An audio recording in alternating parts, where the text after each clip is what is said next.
Taylor Swift, blazing singer-songwriter, producer, director, actress, pioneering and influential advocate for artists' rights, and philanthropist. You have brought joy and resolve to your hundreds of millions of fans throughout the world. One of the best-selling music artists in history, you have crossed genres, demographics, age groups, and borders of all kinds to touch lives around the globe. With 9 original studio albums, 2 re-recorded studio albums, 5 extended plays, 3 live albums, and 14 compilations, you have sold well over 100 million album units, earning awards and honors in every category. You have used the remarkable platform you earned to galvanize support for the Equality Act, to prevent discrimination on the basis of sexual orientation and gender identity. And you have spoken out, and you have supported initiatives to protect women and girls from harassment and sexual assault. You have donated significantly to victims of floods and tornadoes, for cancer research, literacy programs for children, and public education. You have fearlessly challenged the exploitation of music artists and successfully championed their right to be compensated for their work.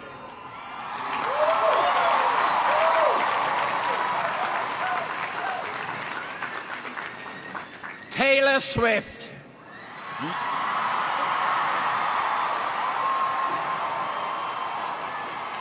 You are a role model across the world for your unprecedented talent and accomplishment, your fierce advocacy for protection of those facing discrimination, and your commitment to speaking out forcefully, eloquently, and effectively on behalf of all artists. By virtue of the authority vested in me, I am pleased to confer upon you the degree of Doctor of Fine Arts, honoris causa.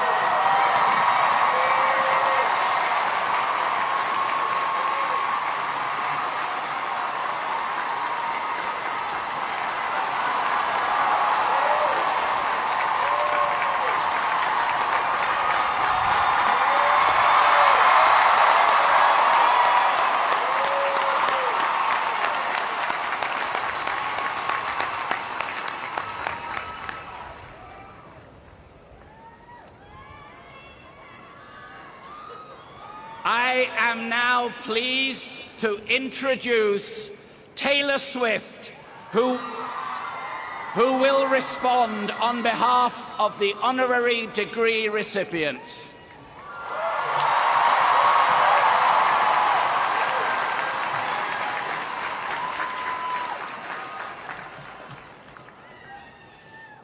Hi, I'm Taylor.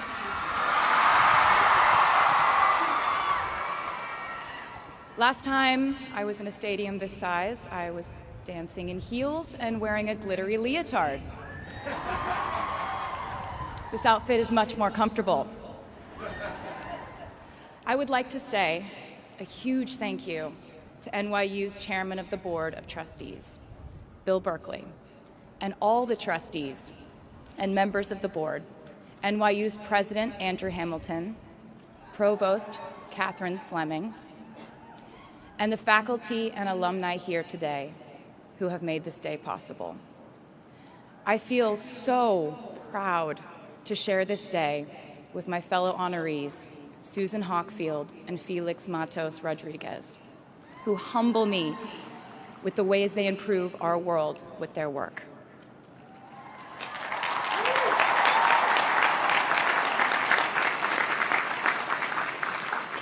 As for me, I'm 90% sure the main reason I'm here is because I have a song called 22.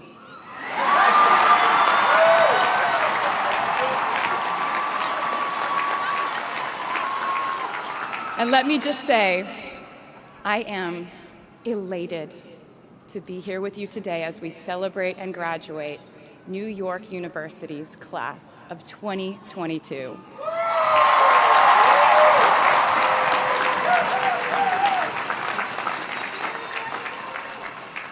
Not a single one of us here today has done it alone. We are each a patchwork quilt of those who have loved us, those who have believed in our futures, those who showed us empathy and kindness, or told us the truth, even when it wasn't easy to hear. Those who told us we could do it when there was absolutely no proof of that. Someone read stories to you and taught you to dream and offered up some moral code of right and wrong for you to try and live by. Someone tried their best to explain every concept in this insanely complex world to the child that was you as you asked a bazillion questions like, how does the moon work? And why can we eat salad but not grass? And maybe they didn't do it perfectly. No one ever can. Maybe they aren't with us anymore. In that case, I hope you'll remember them today. If they are in this stadium, I hope you'll find your own way to express your gratitude for all the steps and missteps that have led us to this common destination.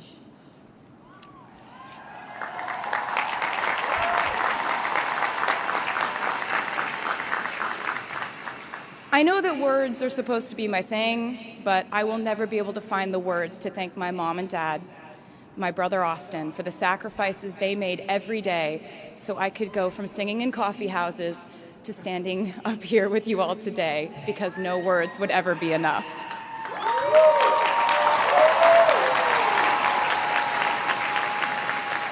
To all the incredible parents, family members, mentors, teachers, allies, friends, and loved ones here today who have supported these students in their pursuit of educational enrichment, let me say to you now, welcome to New York. It's been waiting for you.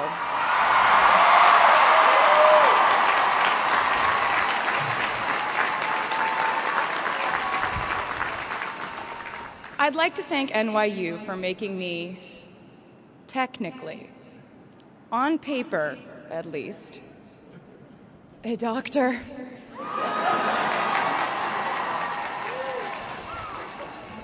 Not the type of doctor you would want around in case of an emergency. Unless your specific emergency was that you desperately needed to hear a song with a catchy hook and an intensely cathartic bridge section.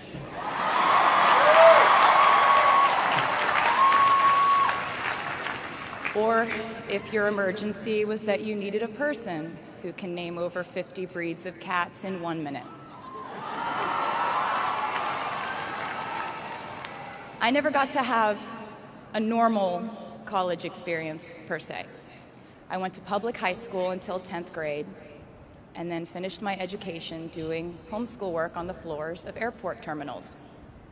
Then I went out on the road for radio tour, which sounds incredibly glamorous, but in reality, it consisted of a rental car, motels, and my mom and I pretending to have loud mother-daughter fights with each other during boarding so no one would want the empty seat between us on Southwest. As a kid, I always thought I would go away to college, imagining the posters I would hang on the wall of my freshman dorm. I even set the ending of my music video for my song Love Story at my fantasy imaginary college, where I meet a male model reading a book on the grass, and with one single glance, we realized we had been in love in our past lives. Which is exactly what you guys all experienced at some point in the last 4 years, right?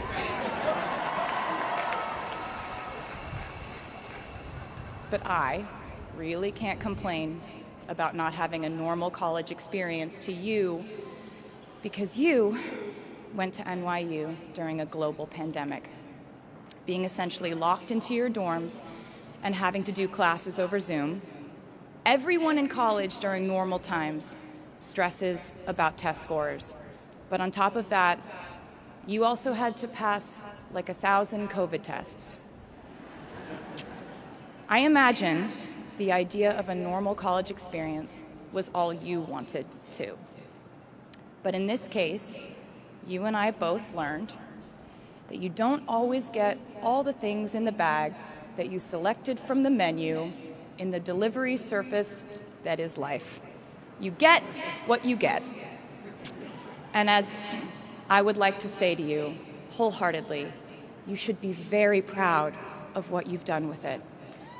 Today, you leave New York University and then go out into the world searching what's next. And so will I.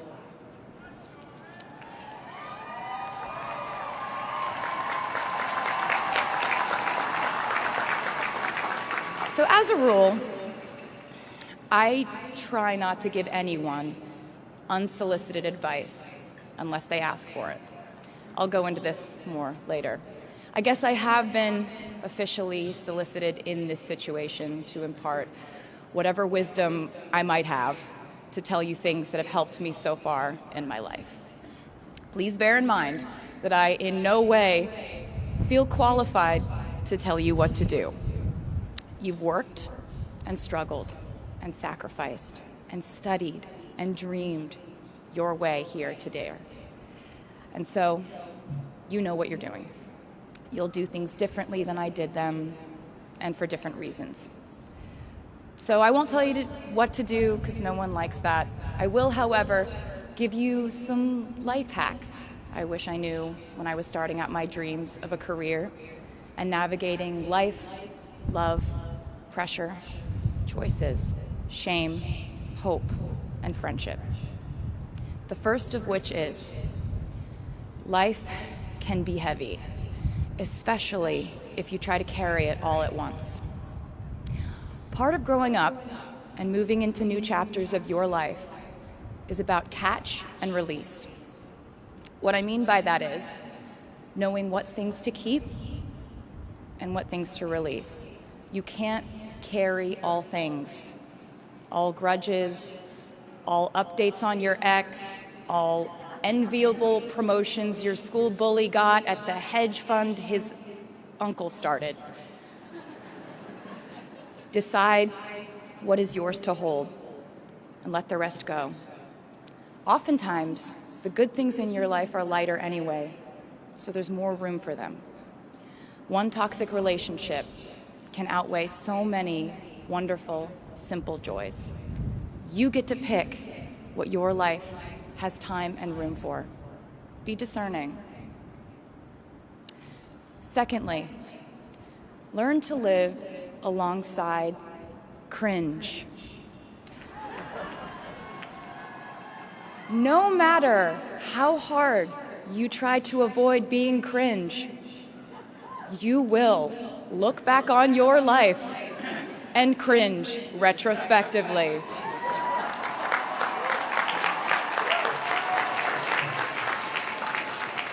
Cringe is unavoidable over a lifetime. Even the term cringe might someday be deemed cringe. I promise you, you're probably doing or wearing something right now that you will look back on later and find revolting and hilarious. You can't avoid it, so don't try to.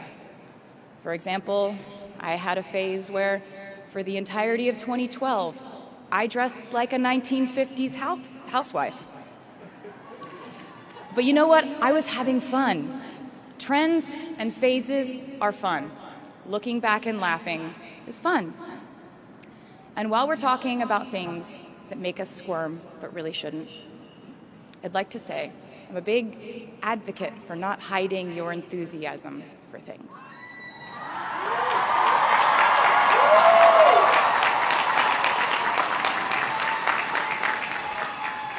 It seems to me that there is a false stigma around eagerness in our culture of unbothered ambivalence.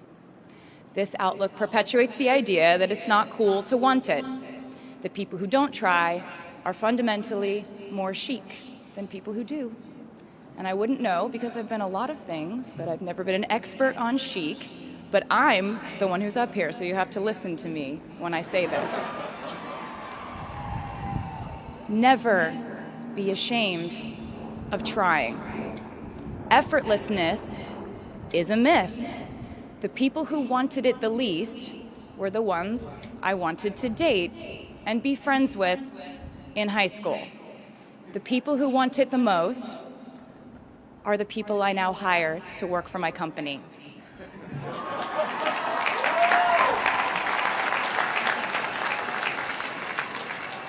I started writing songs when I was 12, and since then, it's been the compass guiding my life, and in turn, my life guided my writing.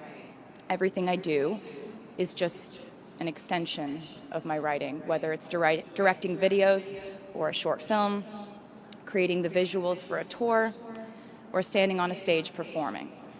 Everything is connected by my love of the craft, the thrill of working through ideas and narrowing them down and polishing it all up in the end, editing, waking up in the middle of the night, throwing out the old idea because you just thought of a newer, better one, or a plot device that ties the whole thing together. There's a reason they call it a hook. Sometimes a string of words just ensnares me, and I can't focus on anything until it's been recorded or written down. As a songwriter, I've never been able to sit still or stay in one creative place for too long. I've made and released 11 albums, and in the process, I've switched genre from country to pop to alternative to folk. And this might sound like a very songwriter-centric line of discussion, but in a way, I really do think we are all writers. And most of us write in a different voice for different situations. You write differently in your Instagram stories than you do your senior thesis. You send a different type of email to your boss than you do your best friend from home. We are all literary chameleons, and I think it's fascinating. It's just a continuation of the idea that we are so many things all the time. And I know it can be really overwhelming figuring out who to be and when, who you are now, and how to act in order to get where you want to go. I have some good news. It's totally up to you. I have some terrifying news. It's totally up to you. I said to you earlier that I don't ever offer advice unless someone asks me for it, and now I'll tell you why. As a person who started my very public career at the age of 15, it came with a price. And that price was years of unsolicited advice. Being the youngest person in every room for over a decade meant that I was constantly being issued warnings from older members of the music industry, media, interviewers, executives, and this advice often presented itself as thinly veiled warnings. See, I was a teenager at a time when our society was absolutely obsessed with the idea of having perfect young female role models. It felt like every interview I did included slight barbs by the interviewer about me one day running off the rails. And that meant a different thing to every person who said it to me. So I became a young adult while being fed the message that if I didn't make any mistakes, all the children of America would grow up to be perfect angels. However, if I did slip up, the entire earth would fall off its axis, and it would be entirely my fault, and I would go to pop star jail forever and ever. It was all centered around the idea that mistakes equal failure, and ultimately the loss of any chance at a happy or rewarding life. This has not been my experience. My experience has been that my mistakes led to the best things in my life. And being embarrassed when you mess up, it's part of the human experience. Getting back up, dusting yourself off, and seeing who still wants to hang out with you afterward and laugh about it, that's a gift. The times I was told no, or wasn't included, wasn't chosen, didn't win, didn't make the cut, looking back, it really feels like those moments were as important, if not more crucial, than the moments I was told yes. Not being invited to the parties and sleepovers in my hometown made me feel hopelessly lonely. But because I felt alone, I would sit in my room and write the songs that would get me a ticket somewhere else. Having label executives in Nashville tell me that only 35-year-old housewives listen to country music, and there was no place for a 13-year-old on their roster, made me cry in the car on the way home. But then I'd post my songs on my MySpace. And yes, MySpace. And I would message with other teenagers like me who loved country music, but just didn't have anyone singing from their perspective. Having journalists write in-depth, oftentimes critical pieces about who they perceived me to be made me feel like I was living in some weird simulation. But it also made me look inward to learn about who I actually am. Having the world treat my love life like a spectator sport in which I lose every single game was not a great way to date in my teens and 20s. But it taught me to protect my private life fiercely. Being publicly humiliated over and over again at a young age was excruciatingly painful, but it forced me to devalue the ridiculous notion of minute-by-minute, ever-fluctuating social relevance and likability.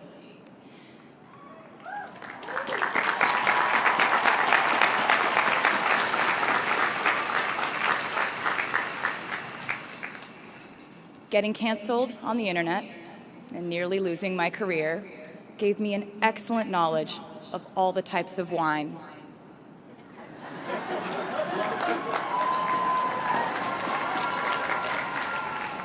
I know I sound like a consummate optimist, but I'm really not. I lose perspective all the time. Sometimes everything just feels completely pointless. I know the pressure of living your life through the lens of perfectionism. And I know that I'm talking to a group of perfectionists because you are here today graduating from NYU.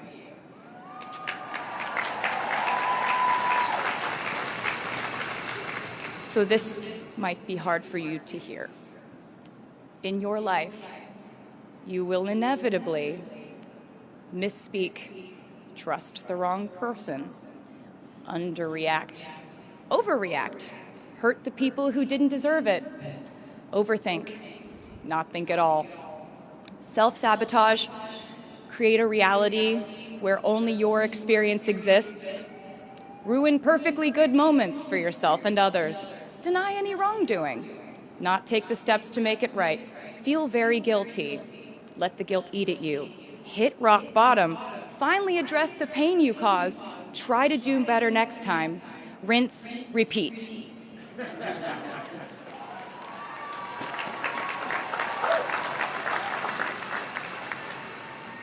And I'm not gonna lie, these mistakes will cause you to lose things. I'm trying to tell you that losing things doesn't just mean losing.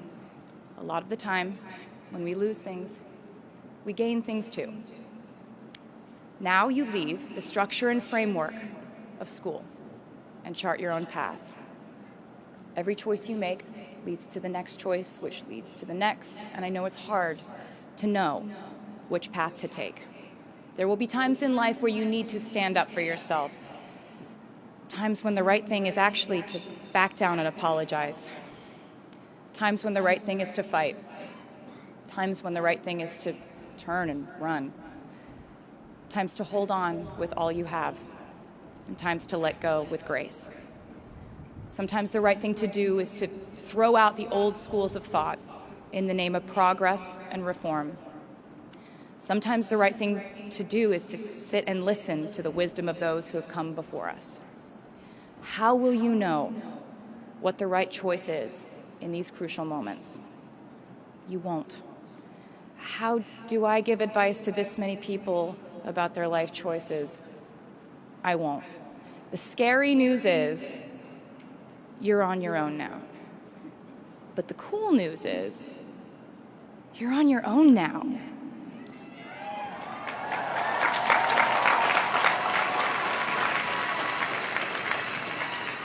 I leave you with this. We are led by our gut instincts, our intuition, our desires and fears, our scars and our dreams. And you will screw it up sometimes. So will I. And when I do, you will most likely read about it on the internet.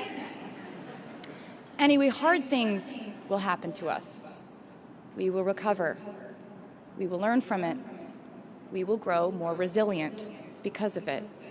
And as long as we are fortunate enough to be breathing, we will breathe in, breathe through, breathe deep, and breathe out. And I am a doctor now, so I know how breathing works. I hope you know how proud I am to share this day with you. We're doing this together, so let's just keep dancing like we're the class of 22.